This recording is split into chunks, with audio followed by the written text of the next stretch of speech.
Hello, good morning. This is welcome to the Witness Without Identity channel. Today I'm going to talk about my man Kyle Kulinski from Secular Talk. He had a great video. This is a long time ago about Obama going to Hiroshima and apologizing to, and the need to apologize to the Japanese. That's a very important topic, and I want to show you the video, and I'm going to let you know what I think. Thank you. Gesture here from Obama. He's apparently going to visit Hiroshima, where we dropped a nuke.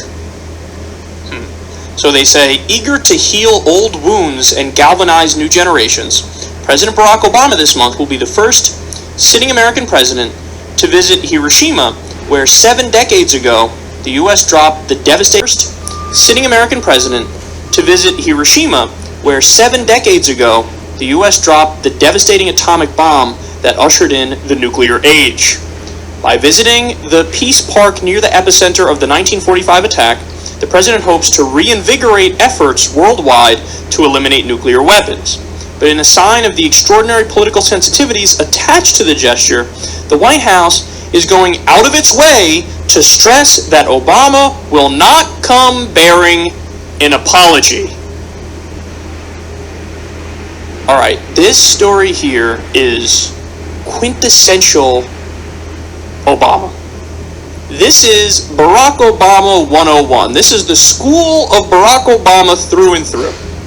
So what do I mean by that? Half measure. So President Obama, in typical President Obama fashion, he generally leans towards the right side of stuff, but he's not going to go all the way because he's afraid of the outcry from the idiot brigade in the country, namely the far right wing. So, just to give one example, healthcare. Yeah, I know healthcare reform is the right thing to do, but we can't do Medicare for all because that's divisive, and the right hates it, and the health insurance companies hate it, and they'll attack me, so we're going to do reform, but we're going to do the worst reform humanly possible, which is a free market solution which keeps the private health insurance companies intact, and by the way, they're the heart of the problem. So it's a half measure. Oh yeah, I'm on the right side of things, but I'm only going to go like 8% of the way of what I should go. So, and now, please, tell me how great I am afterwards. Again, Obama 101. Wall Street reform. Yeah, okay, we know we need to do something because we can't just leave it how it is. We're not the Republicans with more deregulation and this and that, but okay, we're only going to do Dodd-Frank, which doesn't even bring back Glass-Steagall and doesn't address the heart of the problem, but it's window dressing reform and it does like 4 good things. Okay, I did it. Historic Wall Street reform, everybody pat me on the back. Now it's, okay, yeah, we dropped some nukes and killed over 100,000 civilians, and that's a tragedy, and it's horrible, and anybody with a fucking basic conscience and a brain goes, ooh, I think we can apologize for that, but I'm going to go there and I'm not going to apologize because I don't want to piss off the right wing, so I'm going to go, and that's enough, right? But I'm not going to apologize. Oh, tell me how historic this is. Tell me how great I am. Tell me how I'm bridging gaps here. No, I'm not going to tell you that, because guess what? This is what he never gets. Or maybe he does get it, he doesn't care. They're never going to not attack you. They are never going to not attack you. They're always going to attack you. So if they're going to attack you no matter what, why not do the right thing anyway? But maybe you don't want to do the right thing. You know, maybe that really is true. But at least in this case, I tend to think he does want to do the right thing, but he's so afraid of the outcry. Because you remember all along from the very beginning, what did they say about Obama? Now, it's not true, because Obama didn't do this. But they said, oh, he's going on an apology tour for America, apologizing for America, apologizing. Well, number one, he didn't. Number two, still maybe he should have. If they're going to attack you for bullshit anyway, why not do the right thing? So, if I was the president and I was visiting Hiroshima, would I fucking apologize for it? Fuck yeah, I'd apologize for it. See, what people don't understand is, whether the action was right or wrong, you can still apologize for it. Why? Over 100,000 civilians were killed instantly. Women, children, maybe you didn't hear me. I said innocent people were killed. Like that. If you can't apologize for that, your fucking moral compass is broken. Again, divorcing the conversation about whether or not it was right or wrong, and that is something that is debatable, and historians have debated it, and they continue to debate it today. But putting that conversation aside, even if you are on team we had to do it. We had to do it, we had to do it, we had to do it. You can still fucking apologize. Why? Because any normal, moral human being with a functioning brain goes, no, if you kill over 100,000 civilians, perhaps that merits an apology.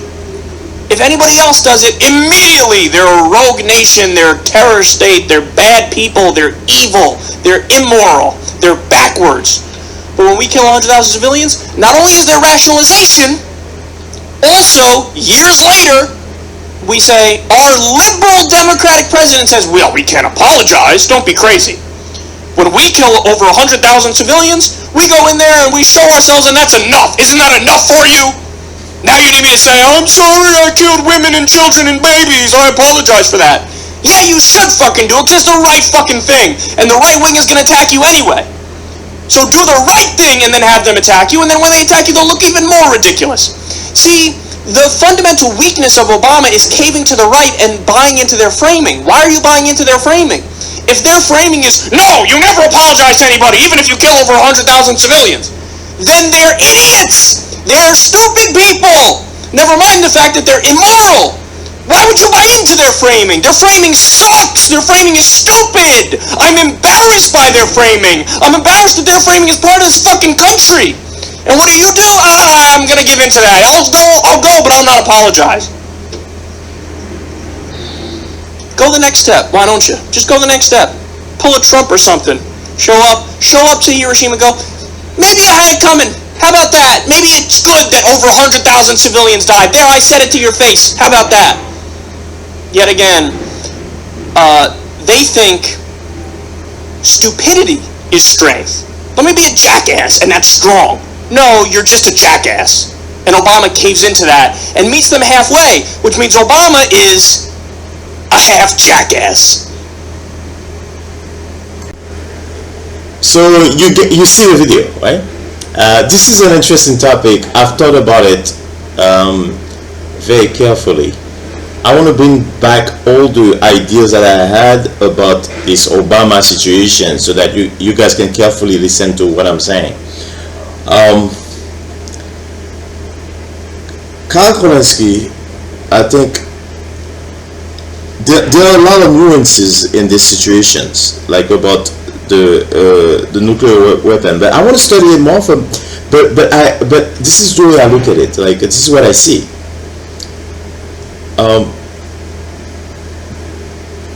Yes, like it looks like Kyle doesn't want to go into the fact that it doesn't matter if was it correct or is not correct. 200,000 people die, apologize. I do not agree with that idea. If the American in the beginning of the World War II were reluctant to go to war, they did not want to go to war, and you came out with a great idea to get us involved with Pearl Harbor, the Japanese, then now guess what, my man? You got to bear the full brunt of your stupidity. You know, I mean, you got to bear it. You made that decision. It was a mistake by the Japanese. But I'm not gonna bash it. I love the culture of Japan. I love Japanese people. I have to be careful. I'm not calling anybody something bad, but I'm just saying that Japan made by Japan going there, right, and dropping the bomb, and us dropping the atomic bomb. There's a lot of nuances about this. It's like, okay, all those people died, right, that have died. You cannot bring them back with an apology. You can never bring them back. They have died. It's over for them, and all their family are still suffering. I actually think the opposite of Kyle. An apology in a situation that immense is actually disrespectful to the Japanese people. If you really respect the Japanese people, you don't offer an apology. You offer some sort of like you show up to that location and you show a sense of humanity by being silent and in prayer, but not an apology. Because I personally feel like when you offer an apology, right, it's you making a statement that I apologize, and hopefully the other party is going to accept the apology, and now you can move forward.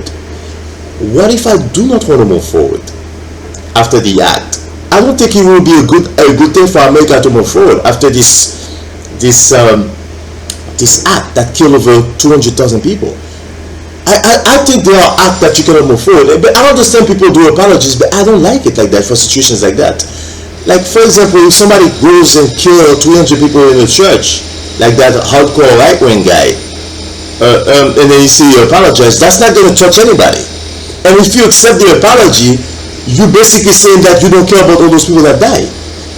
I don't think there should be an apology, and I think it's okay for like the framing should be like that. That there are situations that are bigger than apologies. Apologies are not going to cure. The reason why you offer apologies is to cure a situation.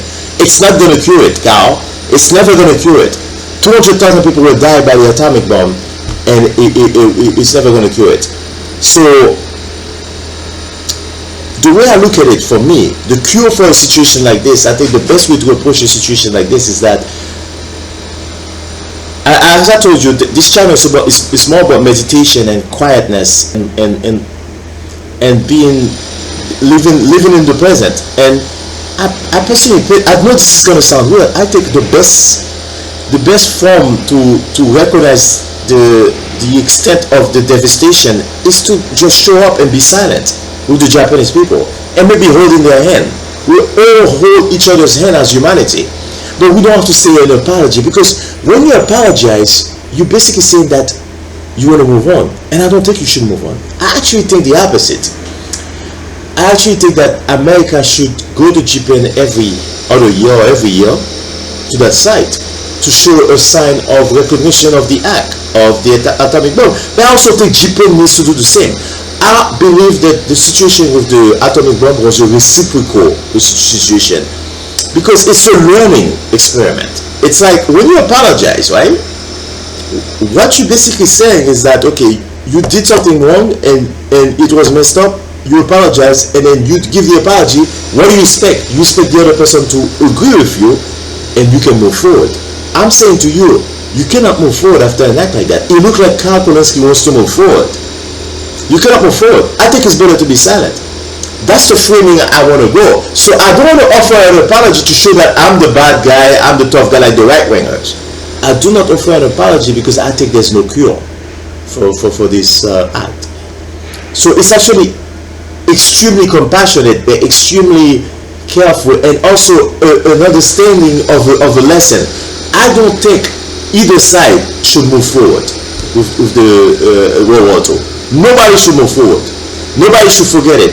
It should stay in our mind, because we see what happened lately, right? 2020, 2021. There was rumors of war. Rumors of war are always going to be there. This is the human species. But we have to have that image, that lesson in our mind. We have to reiterate almost every year. This is the effect of war, guys. Let's not just apologize and forgive and forget. Let's keep it in our mind, and let's not apologize. Nobody apologizes. War is terrible. That's the only thing we can say. I think actually that Obama should not apologize. They should talk about the ugliness of war. How both sides can totally lose their mind and go crazy to defend what they have to defend, to stop it. Here 200,000 people died, but do you know what the Japanese did to the Chinese? Are you saying that the Chinese life don't matter? Are you saying that the Filipinos don't matter? Like, why are we looking at things in one way?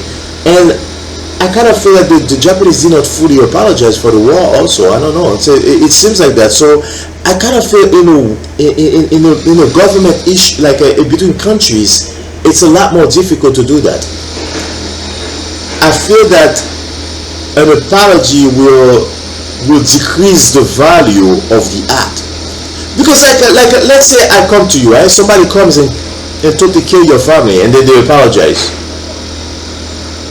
I think they're fucking with you. I mean, I hate to say, I think they're messing with you. You cannot apologize.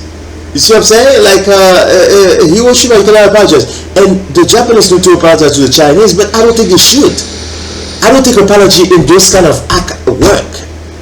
It's too egregious. It's like, it's the size of the universe. Apology. Are you kidding me? Like, What is apologists going to do? This is trivial.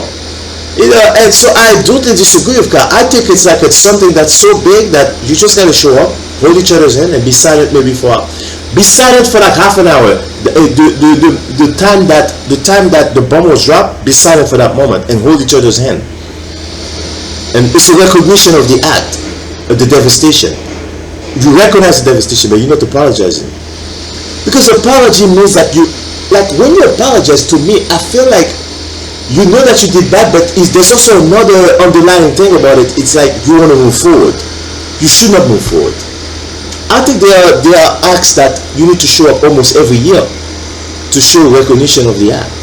And I think the Japanese also should do the same. The Japanese should not left with no liability for this, because I do believe that if Japan was not involved in World War II, there will not be a nuclear weapon drop on Japan.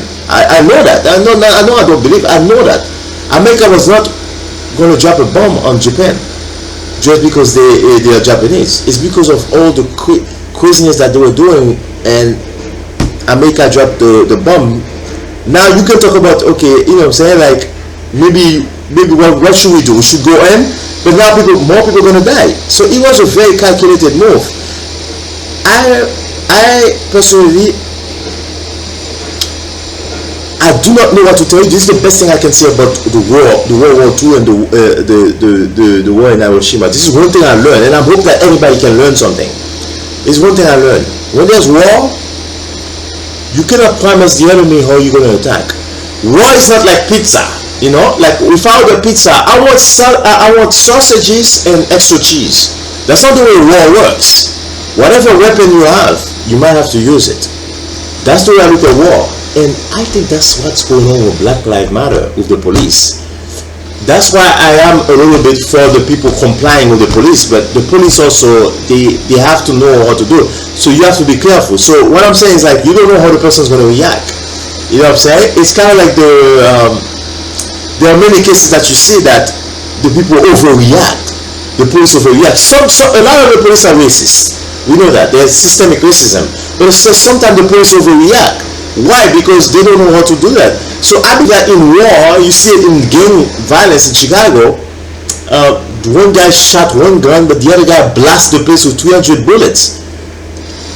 I'm saying to you, the one thing we can learn from Hiroshima is to not get involved in any sort of war, but never apologize. Because if you're the one that started the war, you should kind of bear the consequences of war. And nobody should come to you and apologize, because you kind of started the domino, and whatever you did, you see, it's never good. You know what I'm saying? And you can tell us that you don't want, it's like a war. War is not something you have a menu and you say, no, I don't want an atomic bomb, I want AR-15 to attack. It's not like that. The people, they're going to use whatever they have. You know, and that's the way I look at it. I look at it the other way too. When America goes to the Middle East, right, and they go attack those nations, I cannot promise you how they're gonna strike back. Remember 9/11. So you have to be careful when you do this. Bin Laden said something many times. He said that, you know, he doesn't like when America is in those foreign land. I'm against that too. I don't like when America is in the Middle East like that. Because you see, we go into their nation, we kill them, we destroy their places, we kill innocent people. Obama dropped drones on them, right? So the United States dropped like a lot of drones on all of them, and many of them have died because of this United States crazy policy of foreign imperialist policy. I cannot promise you how they're gonna strike back. You see, you cannot say that after the drone that you drop in the Middle East that you're going to say that don't drop, do not attack me with like when you kill 5,000 people or 10,000 people in a stadium. I cannot say that. I'm hoping not, but you don't know how those people you don't know how people are going to react. So you have to be very careful, guys. You need to be very careful when you approach war. War is terrible. War is terrible. And do not apologize. That's the way I look at war. Do not apologize. Because if you got involved in the war and you started to bomb Pearl Harbor, you started to kill the Chinese people, You started to enslave Philippines. You started to do crazy things, invade other countries. I cannot say that to you that, oh, definitely we're not going to use nuclear weapon on you. We're going to use a better weapon that's a little bit nicer to you. You know what I'm saying? Because your innocent people is going to die too. And that's what happened, I think, in 9/11. America goes to the Middle East. And they kill many people. Many people dies. And then they say that, no, they're looking for the terrorists. But you're killing a lot of innocent people. So now all those innocent people are enraged against you, and you don't know how they're going to react. That's what I'm saying about war. And so let me ask you, because the Middle East did 9/11, should they apologize to us? I'm saying to you, I don't think they should apologize to the United States. The Middle East should not apologize to the United States. We go to their places, we bomb them, we kill their innocent people, and we want an apology for 9/11. I mean, like, I'm just saying, 9/11 was terrible. But I'm just saying to you, like, okay, let's look at it another way. Let's say that even if they say that I will apologize, like, can you imagine? We have to, 4,000 people die. Let's go even further. Let's look at the coronavirus. The Chinese, right? With the COVID-19, should they apologize to America? Because they killed 200,000 people of us with the COVID-19, the virus that they mishandle. I don't think there are things that you cannot apologize. You just have to stay silent and in total defeat of the act. I think China should be humble of what has happened to the world. But I don't think an apology will work in a situation like that. I do not believe in an apology in a situation where the act was a disaster. You know what I'm saying? I don't believe in that. I don't think it works, and I think it's actually disrespectful to the people. Yeah, because those 200,000 people that America has killed in Japan, you cannot bring them back. You know what I'm saying? Apology is not going to bring them back. What is an apology going to do? It's not going to do anything. I think in situations like this, the best way to handle this is to go over there, and this is where maybe God comes in. Be quiet and give a moment of quiet for the time that the bomb was dropped, where everybody stays quiet, Japanese and American, so we understand the atrocity. But we do not apologize because we don't want to move forward. We don't want to move on. I think Kyle Kulinski is looking for a way to move on. Like he's saying that US should apologize to Japan, and Japan should not apologize to anybody. You know, it's like, no, you don't get to move on like that. You know, you don't get to move on like that. And I understand innocent people died. I agree with Kyle. This is horrible. But I also understand that innocent people died in Pearl Harbor. So innocent people died in China by the Japanese. Innocent people died in Philippines, and many people in Asia. So why is it like the thing about I don't understand about some of Kyle Kulinski's ideas, like, why is the pressure put only on America, not on the other people? Japan should apologize too for the crime, because if you do it like that, like a one-way street where it's only us, then we don't learn anything. You know what I'm saying? I think that we should not apologize. Have a good day, guys. Thank you.